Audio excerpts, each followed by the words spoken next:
Todas las grandes ideas son el resultado del deseo de cumplir los sueños, de encontrar respuestas a incógnitas que antes se creían indescifrables. Son fruto de la fascinación por lo desconocido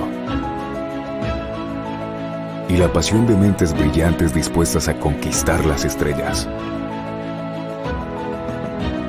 Las grandes ideas son la huella indeleble de la existencia de la humanidad. No es solo lo que haces por ti, es lo que haces por el futuro.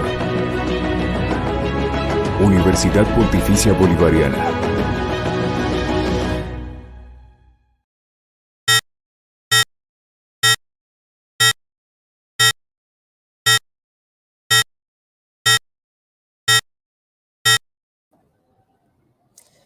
Good morning to all the audience in Latin America, and good afternoon to all the audience in Germany and also in Europe. And welcome to the second part of the HEPCoPa Lecture Series. I am Rafael Calles, Head of International Affairs at the Universidad Pontificia Bolivariana in Bucaramanga, Colombia. So welcome once again to our second part of the HEPCoPa Lecture Series. As probably more of you know, this is a project organized by the Universidad Pontificia Bolivariana and the University of Potsdam as part of the Higher Education Potsdam-Columbia Partnership. So, in fact, the HEPCoPa project is a bilateral initiative developed jointly by Colombia and Germany, in which the University of Potsdam, Universidad de Caldas, Pontificia Universidad Javeriana Cali, Colombian Universities Association, ASCUN, and the Universidad Pontificia Bolivariana Bucaramanga have worked together since 2019 to build up capacities in the areas of quality, digitalization, and management in higher education. So thank you so much for being with us during this series for the last month. And also we're trying to put also more emphasis and also focus in new challenges about the SDGs, who is the central topic of this second series of the HEPCoPa lecture. So we will be starting with the first lecturer of this session. And for that, let me introduce you to Oliver Schmidt. Dr. Oliver Schmidt is a research fellow at the Center for Citizenship, Social Pluralism, and Religious Diversity at the University of Potsdam. He received his PhD from the University of Potsdam, and his research focuses on social closure theory, forced migration, organization theory, exploitation of migrant workers, and the methodology of emancipatory social sciences. So, Dr. Oliver, thank you so much for being with us today, and it's an honor for us to have you as part of the HEPCoPa Lecture Series. Yeah, thank you. It's a pleasure to be here, and I think I will share now my presentation. Hopefully it works. Yeah, just a moment. And does it work? Give me a minute to check. I think that we have your presentation. Yeah, it's looking okay. good. Okay, then I will start. I'm Oliver Schmidt. And thank you for your nice introduction. I'm not only actually at the Center for Citizenship, but I'm also a kind of project leader at the Protestant Academy of Berlin, and there I'm responsible for big conferences regarding refugee rights, actually. And I think this is maybe quite interesting for the audience, since this is I'm at the kind of intersection where knowledge is transferred between civil society, politics, and academia. Today, what I want to do is I want to talk about really briefly introduce you to former research projects I carried out.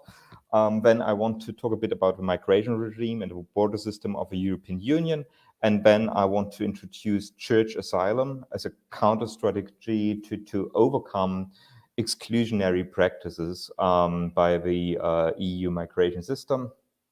And after that, I would like to give you some insights how researchers can create good knowledge, I think, or how knowledge can be transferred. So what I did so far is I was member at a research training group, WIPCAT, that was where I have written my PhD. It was funded by the German Research Foundation, and there I analyzed actually social closure struggles in the field of refugee admission, and I concentrated on sea rescue organization and church asylum. That's also part of my presentation today.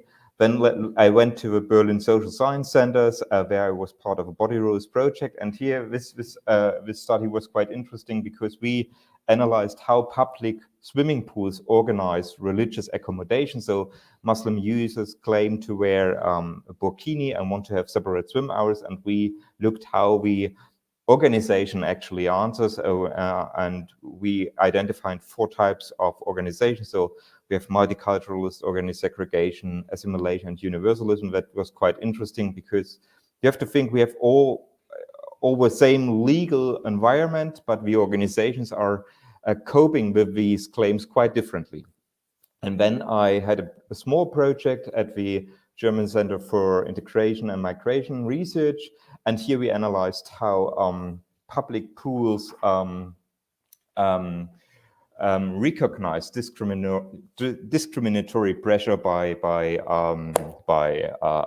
users and how they respond to this pressure. And here also we identified 4 types. So that was research I've done.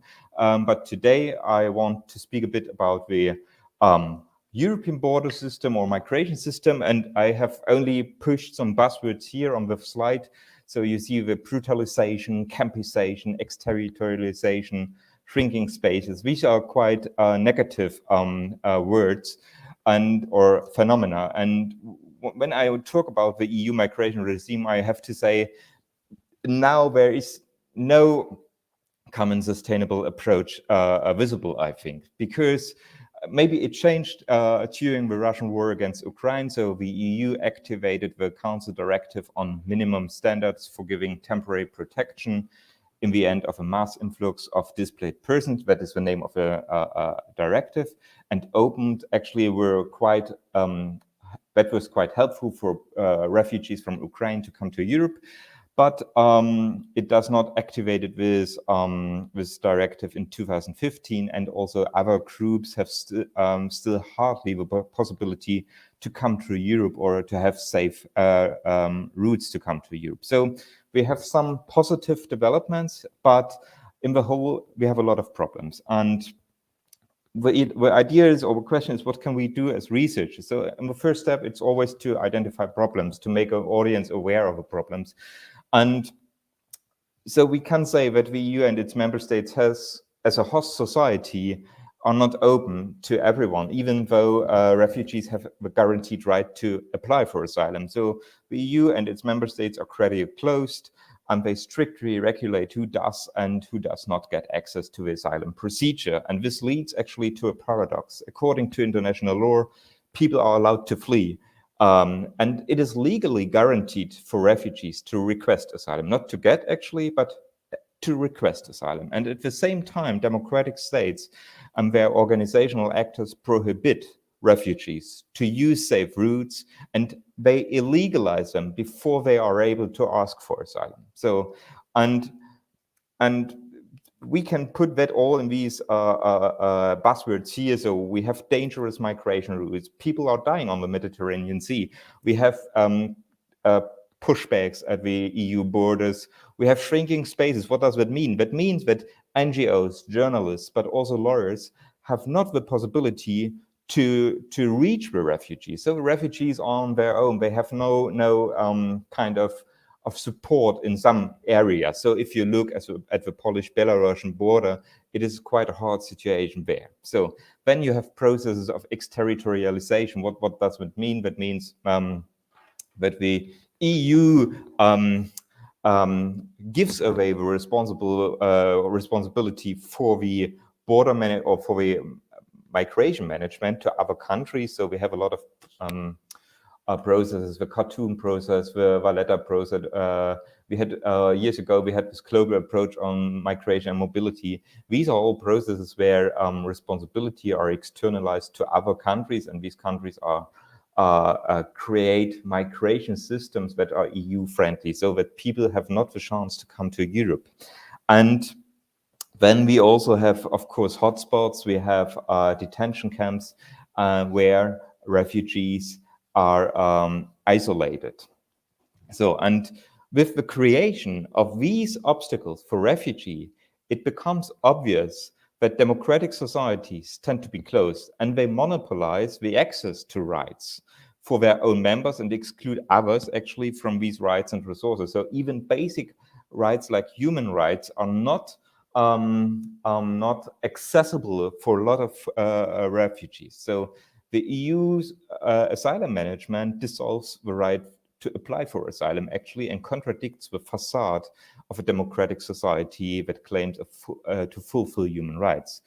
Now, the issue is that the EU developed a lot of exclusion strategies that prevent refugees from accessing the asylum procedure. So on the one hand, it is establishing a territorial exclusion barrier, so that is prohibiting a physical mobility to come to Europe, while on the other hand, there is the administration exclusion barrier that is prohibiting the status mobility, so the people have not the chance to apply for asylum actually.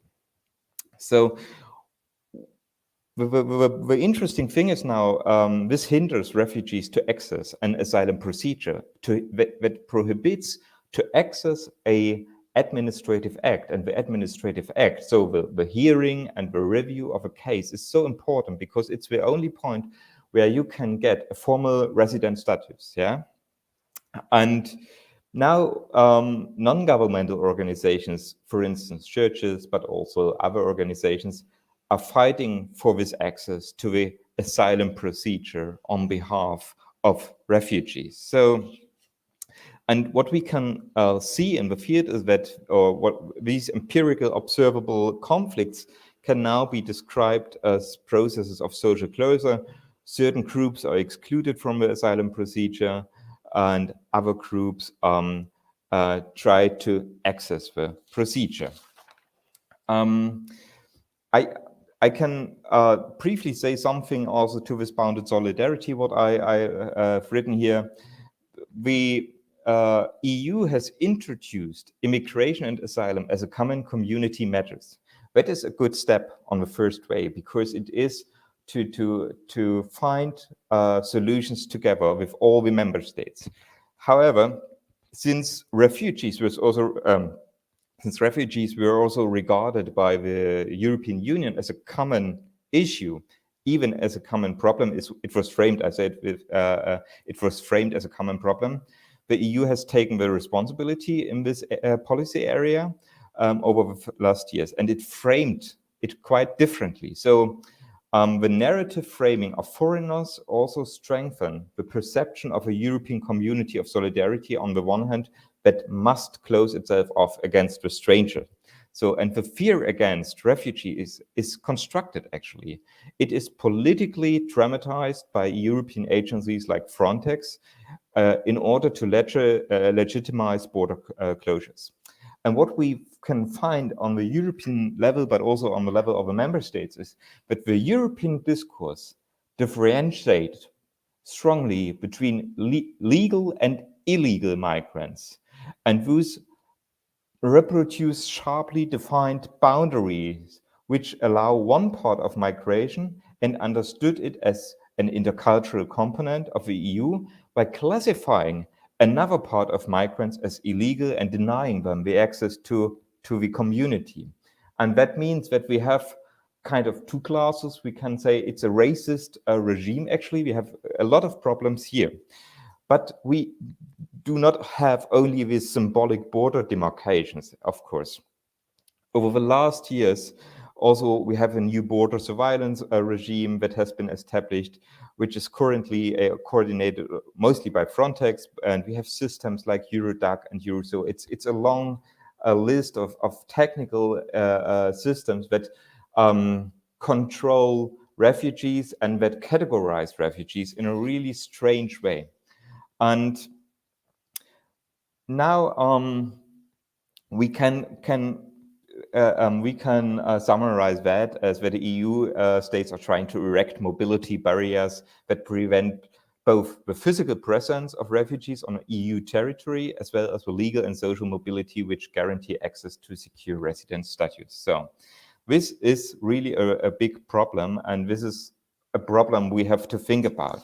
So now maybe what is interesting is that we have a lot of non-governmental and civil society actors. So, and I can speak about a sea and rescue organization. I could speak about Oxfam, how they want to make the world a bit better. But I thought about, okay, I can talk about the church asylum as a counter strategy against, or a strategy against this processes of exclusion. So, because church asylum in Europe it's more typical for Germany, and we have it in some countries like the Netherlands or Sweden, but it's really typical here in Germany. And in the recent years, Christian churches in Germany have increasingly carried out this church asylum. Actually, now it's 40 years ago, we had the first church asylum, and they carried out this church asylum in order to force state authorities to make asylum procedures accessible to refugees. So this is usually done by a repositioning of refugees in the field and influencing state decision-making corridors. And this is quite important. If you want to change world, and if you want to reach this sustainable development goals, it's always about to reach decision-making corridors, to reach decision makers. So, and these both mechanisms, so social repositioning and influencing administrative decisions, can be understood as the usurpation of an administrative act. The actual aim is to have the asylum case re-examined by the state authorities and to demand access to the actual administrative act of the asylum procedure. And therefore, church organizations develop different views of the individual asylum case as they apply their own interpretation schemes to asylum cases by referring, for instance, to Christian narratives, actually. And therefore, the church organizations develop, it is not an impersonal, objective examination of the case as a public administration would carry out, but rather they have an empathic review, an empathic view on the case, which takes place on a basis of Christian solidarity and the decision of conscience. It is, however, an action firstly against a certain idea of nation state, which blocks refugees' access to the few formal channels that allow access to further rights and public goods. So, and secondly, the action of the churches revises an administrative case decision. So the action of a church organization are less about the systematic change of closure rules or of a whole migration system, but rather about the establishment of a different worldview or a different interpretation of a world that influences the selection and interpretation of the closure rules and thus changes the asylum decision. Actually, what's interesting here is that I do not have the time today, unfortunately, to talk about everything regarding the church asylum. The interesting point is that these organizations try to hybridize decision-making logics of different organizations. So they try to influence the Federal Agency of Migration and Refugees, for instance, in Germany. So, but maybe because time is running out and I want to talk about my job now, so at the Protestant Academy a bit, I will go to the next slide.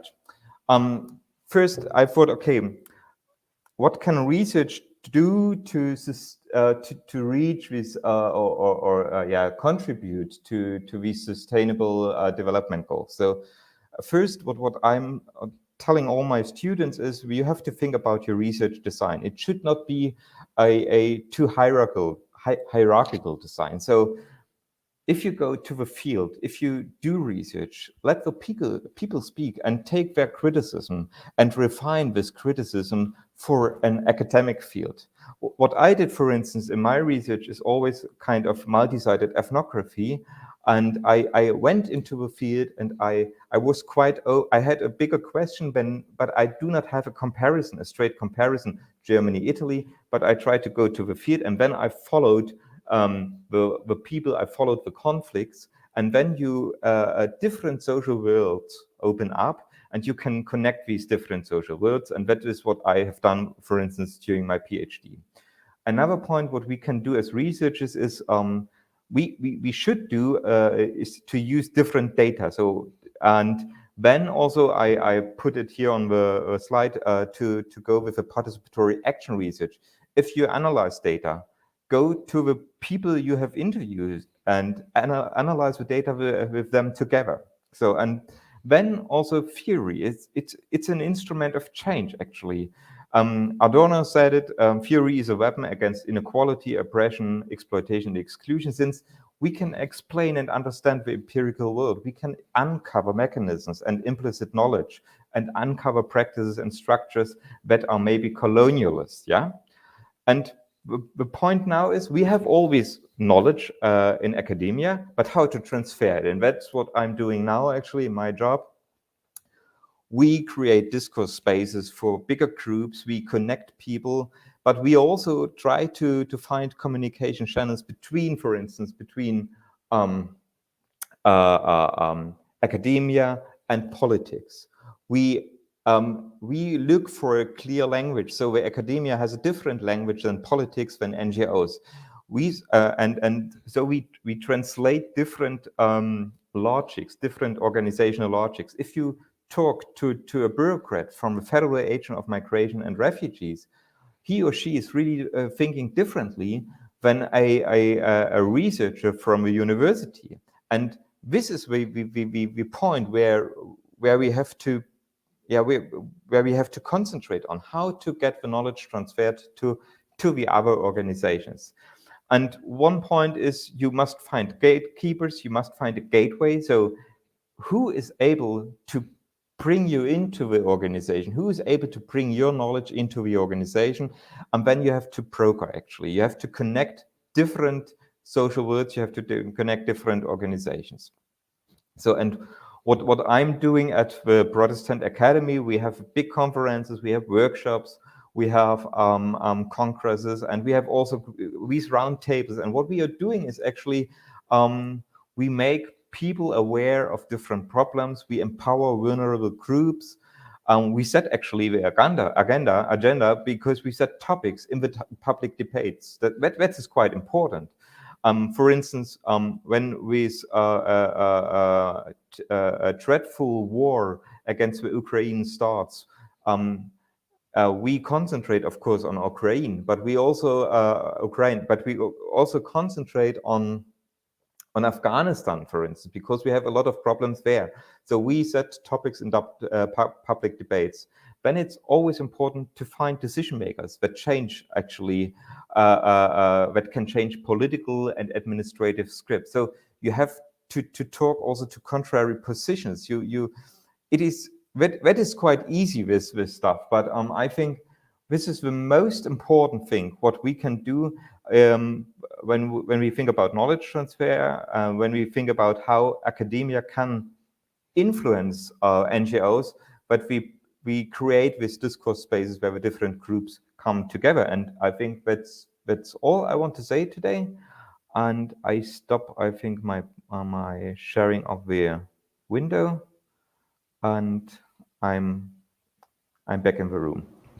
Thank you so much, Professor Oliver, for this interesting presentation. And it's very important to highlight some points, because these topics about the problems and the troubles in terms of migration are impacting not only Latin America, in continent which is historically common to see this kind of phenomena, but now we are facing this kind of issues also in Africa and also in Europe. So it's important to know more about this phenomenon in terms of to manage the differences in each one of the regions, but also with the common consequences and also the common origins that probably we are facing as society, and also as a proof to identify these issues and to work together in the future to avoid it. We have a couple questions here at the YouTube chat, Professor. The first one is from Jose David Garcia, and he said, very interesting presentation. And the question is, do you identify some good practices that Germany had been applying to manage the migration issues? Yeah, sure. This is really a good question, because as researcher, we also sometimes we have a problem, even also NGOs, we concentrate on the worst things we find. So but there are good or best, not best practices, but there are kind of political will. That is the point.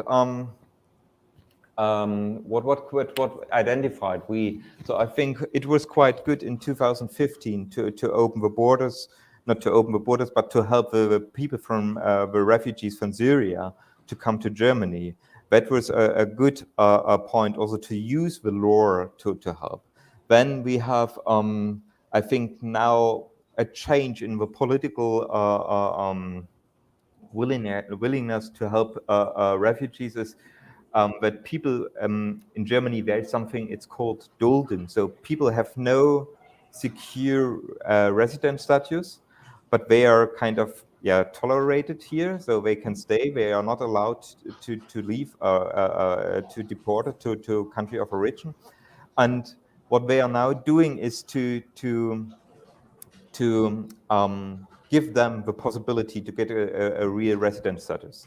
Yeah, these are some legal perspectives. But when I think about best practice, I always think about NGOs. So, for instance, one best practice in Italy I identified, I was also in Italy, was carried out by Oxfam, and it was about not to bring the people, not to bring the refugees in detention camps. That's really a terrible practice. But to bring them into the city centers, to give them a apartment within the city, in the middle of the city centers, also to connect them to the rest of the society and not to isolate them. That is, I think, a good practice, but carried out by NGOs. Also, of course, a really good practice is what Sea Watch is doing actually to help refugees who are on the Mediterranean Sea. So a lot of people died there, and our governments are not doing anything. So, but they try to help. So it is also interesting that Italy helped. I think it was in 2011 they started a military operation that was only for searching and rescuing refugees. But Italy was not supported by the other European countries. So you see, even if there is maybe a political will to help people, when other countries in the European Union are against it. And the good thing this time was this directive I mentioned at the beginning. So people from the Ukraine were able to come to Europe in an easy way. They can cross the border. They do not have to apply for asylum. The state was accepting them. And I think this is a good kind of what we can do if there is a crisis. We have to help quite fast. Mm-hmm. Great. And a final question, Professor Olver, from Professor von Grunberg from the University of Potsdam. Also, he was the lecturer of the last one lecture that last week. And also, he's asking about this. Under the headline knowledge transfer, you demand that narratives are changed. What exactly do you mean with that? And who do you want to change his, her narratives? Yeah, that is a good question. Actually, I'm sorry, I was a bit, I think, of course, when I'm together with the NGOs, for instance, with Pro Asyl, Amnesty, and we are working together, one point is we have to speak differently about refugees, not only in a negative way. And of course, we cannot change all the societal, a bigger societal discourse. But what we can try is to change political discourse, actually, also to talk to politicians and to change the narrative there, how politics talk about refugees. So that is maybe one point I would say. So it's, and also to overcome with scripts in public administration, so that maybe bureaucrats see refugees as something negative. That we have to overcome. We have to change that. So it's more a work within these organizations than to change a bigger discourse. I hope this is answer is okay. Yeah, a general paragraph, but absolutely helpful for this kind of studies. So, Professor Albert, thank you so much for your contribution to the lecture series and also for this interesting presentation. It's clear that as social and also as civil society, we have a lot to do. And also from the academy and the universities, we have the opportunity to reflect and to be more precise about this kind of processes, and also how we can interact from the static point to a practical point, as also Professor Van Gober say, to try to do something about the knowledge transfer, to recover their realities and to change this kind of narratives that are affecting a lot of our societies. So thank you so much once again, and it was a pleasure to have you here with us. Thank you. Bye bye. See you later. So now we are moving to the second lecture of this fifth session of the HEPCoPa Lecture Series, and it's a pleasure for me to introduce you to our next speaker, who is the Dr. Joachim Borner. Dr. Joachim is the scientific director and founder of KMGNE, an interdisciplinary research and training institute for sustainable development at the International Summer University for Audiovisual Communication, Renewable Energy, energy efficiency, and the impact of global warming.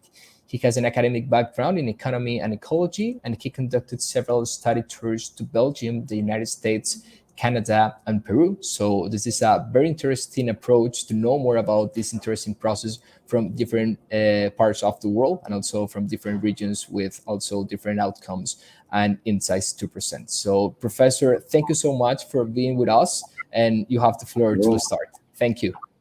Thank you. Hello again. I'm Joachim Borner, yes, head of the KMGNE, a transdisciplinary research institute in the field of sustainable development and transformation, as well as the communication of these hyper-complex phenomena that have such names as the climate crisis or the Capitalocene, Anthropocene. The Institute works at the interface of theory and practice, that is, so say, an implementation process. It sees itself as a hinge between science and society. Consequently, it works together with civil society. Why is there this question at all? I restrict the scope of NGOs somewhat and refer primarily to those NGOs that are active in the sustainability movement in the field of climate justice. In other words, in problem areas that are characterized by disruptive transformations. These are path changes in technologies, but also in social practice. These challenges have an extremely high degree of complexity. This complexity concerns both space and goes into the global as well as time and reaches far into the future. Capturing this complexity is not possible with empirical knowledge. Firstly, because experiential knowledge means knowledge of the past and originated in other contexts than in the present and future time, and has explanatory significance. Explanatory meaning means that knowledge explains the small and large world in a conclusive way.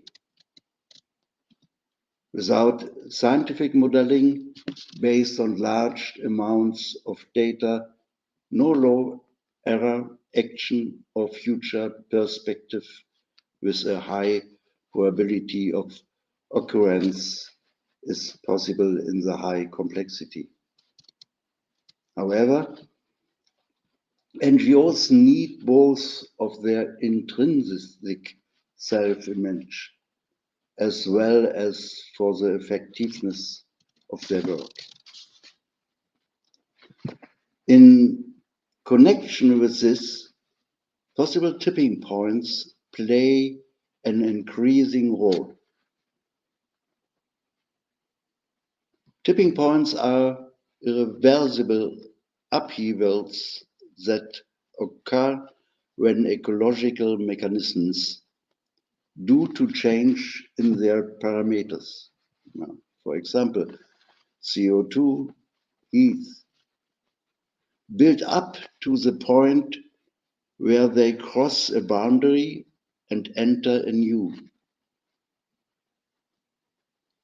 but unpredictable state of mechanism. Most of the time, living conditions for people in this state are bleak.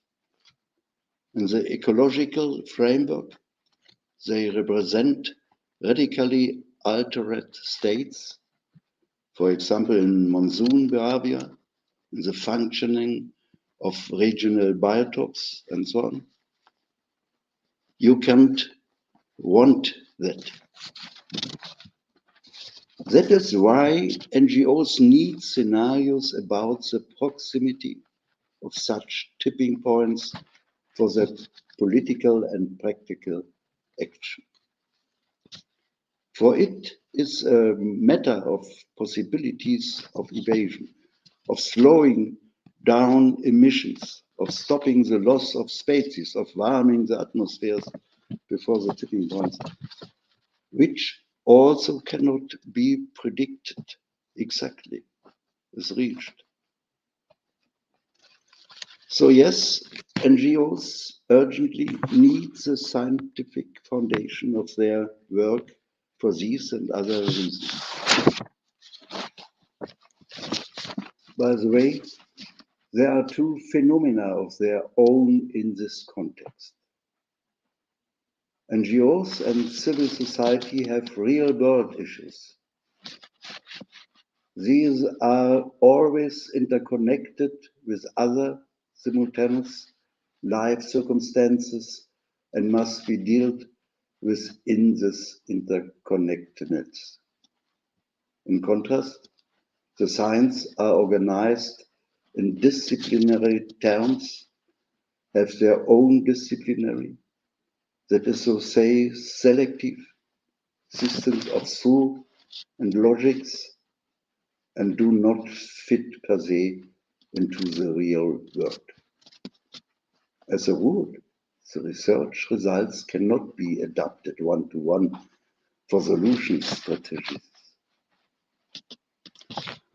Second, NGOs have a very special function for the science in social practice because they operate in the real tangible world and name the problems in this world that every citizen also perceives in some way. They have the potential to be noticed by society when they rever for the results of science. They are like the citizens affected by the problems and thus implicitly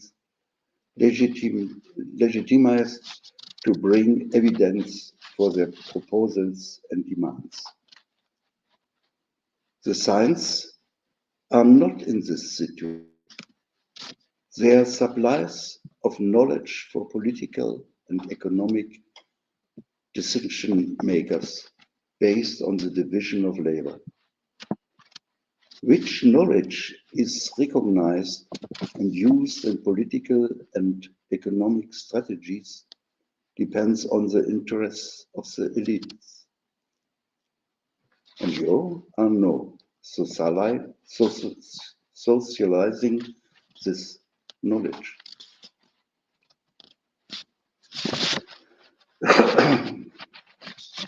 Let's move on to the how.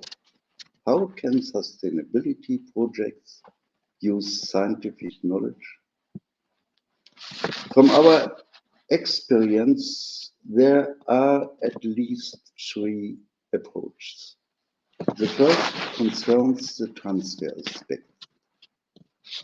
It is extremely difficult for NGOs to get and keep track of the areas of knowledge that are relevant to them. But when they have professionalized themselves in an area, it is advantage to bring in scientists structurally. How do you do that? Through the approach of an educational landscape. Educational landscapes are networks of learning sites and knowledge carriers. The learning sites are real initiatives and projects of transformation. They have and collect experiential and indigenous knowledge, learn about the questions and criticisms of the citizens involved, their participation or rejection. This is called social robust knowledge. In addition to these places of learning, they have a cooperation agreement with one or two scientific institutes.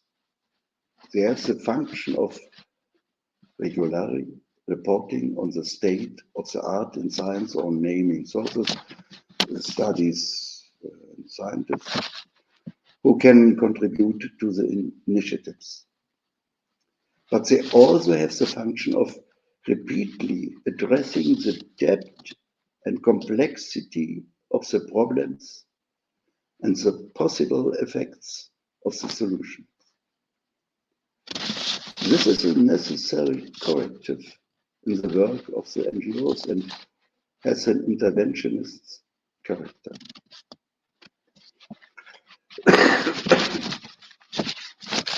The core project of the educational landscape today is the organizational and dialectic combination of analog and digital learning via a virtual education landscape. Yes, that's right. Ultimately, it is about learning. It is transformative learning.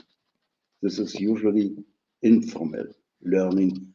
That means learning during a project, learning on the project.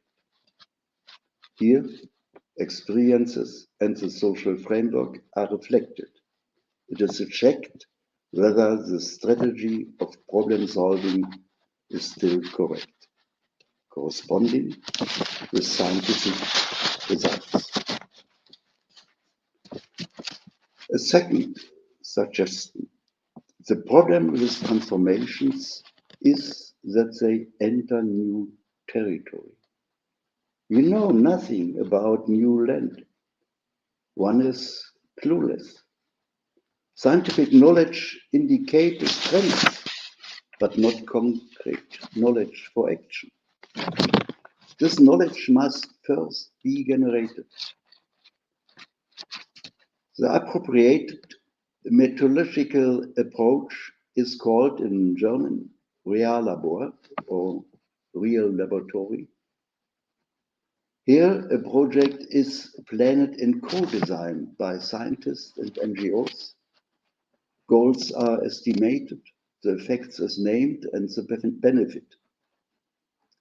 In the process of implementation, the framework conditions, which can be ecological but also political in nature, which include the participation of regional actors and the provision of resources, and the process itself with all its effects, conflicts, objectives, and controversies are reflected. So monitoring, again in cooperation between NGOs and scientists, new insights, that is to say, new knowledge, are thus gained. This knowledge is generated transdisciplinarily through the collaboration of scientists with their methods and patterns of thought, as well as those with ethical and political ideas. This is not without conflict. and working in such an alliance is new for both sides. Nevertheless, if it is seriously designed, it is very effective. It also has a social function, namely that of communication. Because real labs are located in real production and live processes, they are public. This means that they are discussed and for the content and the message of the sustainability projects.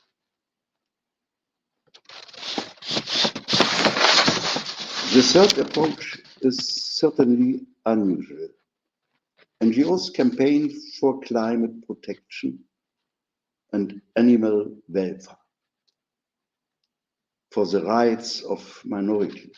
They are against injustice and for organic farming, etc.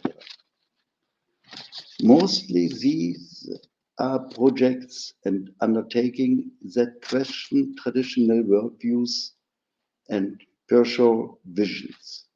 Visions are very well suited to develop narratives that explain the project better than rational arguments alone can. Cognitive science has long proven that learning processes are easier when they are mediated through narratives. This is a particularly true of disruptive transformations, which people are skeptical about. However, visions are often speculative. They are often vicious. They can now make their narratives more knowledge-stable by inviting academics to develop narratives with them on their issues and projects, on their educational landscape, and about their reliability. Summer schools are good for this. We have been running once on communication in Chile and Germany for over 15 years. Sustainability projects urgently need current, smart and humanist narratives of the future. They are not easy to think up, but the division of labor between the reality experience of NGOs and the scientific probability knowledge of futures among scientists is a very creative potential. I would like to end this input. My answer to the question posed at the beginning was very brief and short, I know. This leaves a lot open and misunderstandings might arise. If you have any question, please write to me. I will be happy to communicate with you. Many thanks. Thank you so much, Professor Warner, for this interesting presentation and for being part of the HEPCoPa Lecture Series. I think that we have a lot of important insights also shared about you, about how important it is for the NGOs, all this integration with civil society and also the scientific knowledge that we can do from universities. So there are a lot of things that we can absolutely do and also try to incentivize inside the universities and all research groups with the students and junior researchers, so have the opportunity to participate in that way. So in case of any question, if any people in the YouTube broadcast have any question, please feel free to share it in the YouTube chat, and also we can move and translate the question to Professor Border.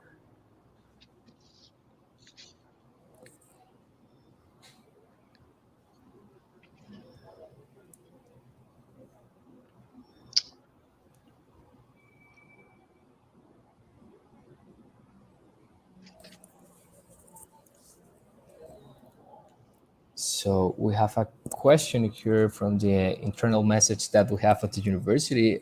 Y'all let me know if it's better to put it in the YouTube chat or if you also want to be part of the broadcast. Okay, y'all's ready.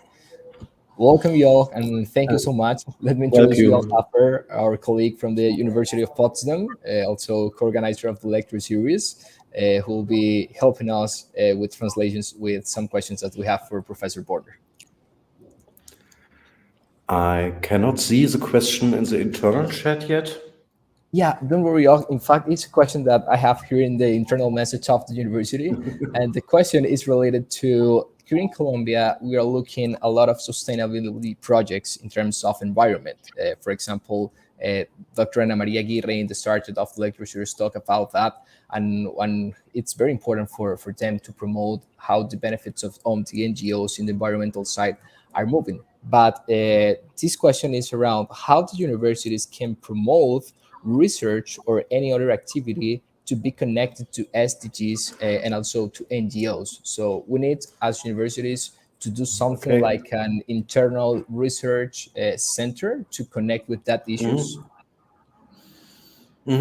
Okay, I will forward and translate it a little bit. I guess, Joachim, you might have a broad understanding of the question. Also die Frage ist, was konkret Universitäten beitragen könnten, aus deiner Sicht, diesen Gap zu überwinden oder um NGOs zu unterstützen und um Environmental Projects voranzubringen. Also Rolle der Universitäten oder was wäre deine Empfehlung? Wir reden ja von der großen Transformation. Also wir reden von global verursachten oder intendierten Umbrüchen. Und das scheint Umbrüche oder Transformationen in den Institutionen, also auch in Universitäten einzuschließen. Okay, I can translate this part. It's easier. Joachim said that we are talking about great transformations, disruptive transformations, as he said before, and this includes the university as an institution, this transformation. What means, die Umbrüche laufen ja ab in einer viel höheren Geschwindigkeit, als wir in der Wissenschaft bislang Beobachtungsprozesse vor Augen haben. Ja? Also wir brauchen viel analytische, wir brauchen Zeit für die Analyse und für die Auswertung, aber währenddessen verlaufen die Veränderungen ja schnell. Wir kommen also eigentlich mit unseren Ergebnissen zu spät. Okay, let me put this in English shortly. The fact is that science needs too much time. It's a process of analysis, of collecting data and so. And from the perspective of science, results or facts come afterwards. The things happen, but now we have very rapid developments. Das heißt, wir müssen unsere in diesen Bereichen, nicht generell, aber wir müssen die Forschungsprozesse in die Realität einbauen und aus der Realität nicht nur wissenschaftliches Wissen akquirieren, sondern auch Erfahrungswissen. Okay, so that means that the process of science or the process of research should be embedded into reality and real developments and let's say knowledge, day-to-day knowledge should be also reflecting and come into science and not only from science to practice. Das ist also eine Form der transdisziplinären Forschung. Und diese Methode des Reallabors ist ebenso eine. Also es ist auch unser Interesse von der Universität her, diese Reallabore für unsere theoretische Betrachtung zu nutzen. Okay. So the conclusion is that the method of the real laboratorium, which Joachim mentioned before, could be implemented into research and could be more implemented into research to connect scientific or civil society action and science in a more closer way. Und da haben wir Universitäten große Probleme, mentale Probleme, ja. Das fällt uns nicht leicht. Okay, that's the point, that universities have mental problems to adopt these needs. Surely, that's part of the process. There is another question in the chat, I see. Yeah, we have another question. Yeah. I translate directly.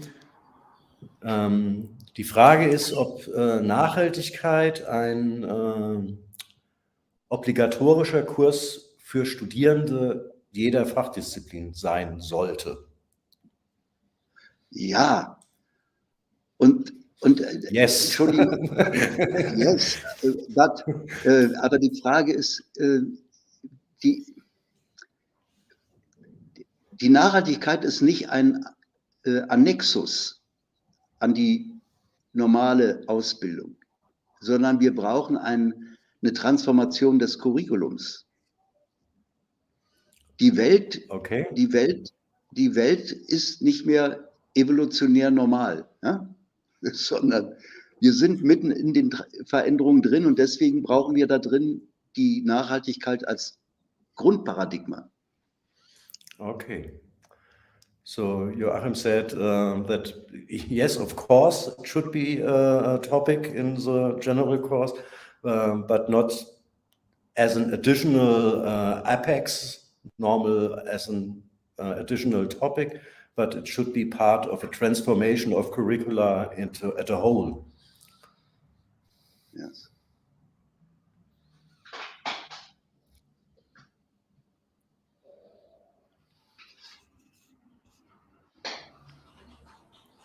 Okay. Yet I don't see any further question. Yeah, I think that.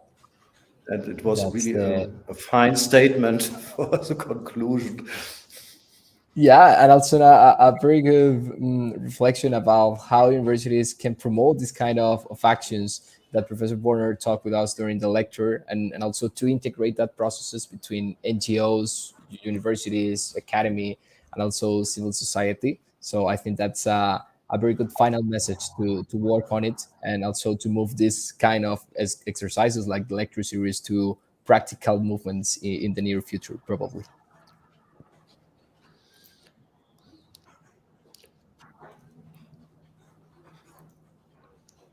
Okay, I'd like to thank you very much, Joachim. Vielen Dank, Joachim, für deine Zeit. Das war sehr inspirierend. Thank you very much. It was inspiring, your thoughts, and give us a lot of discussion. Okay. Thank you, Professor.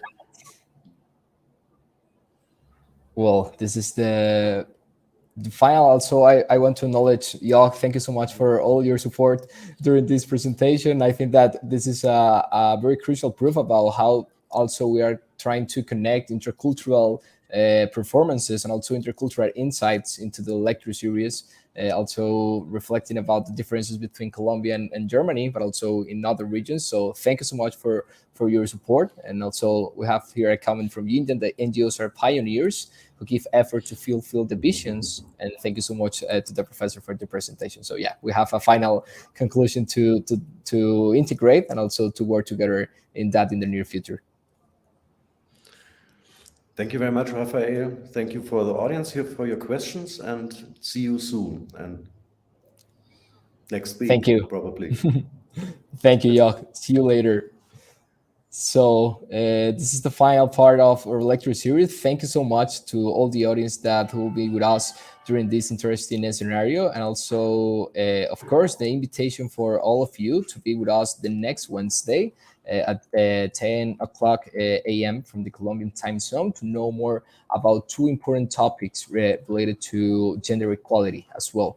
Women as Peace Builders, guided by Dr. Lina Gonzalez, and Inequality and Poverty, guided by the Dr. Roland Varviet. So thank you so much for all your attention, and see you next week.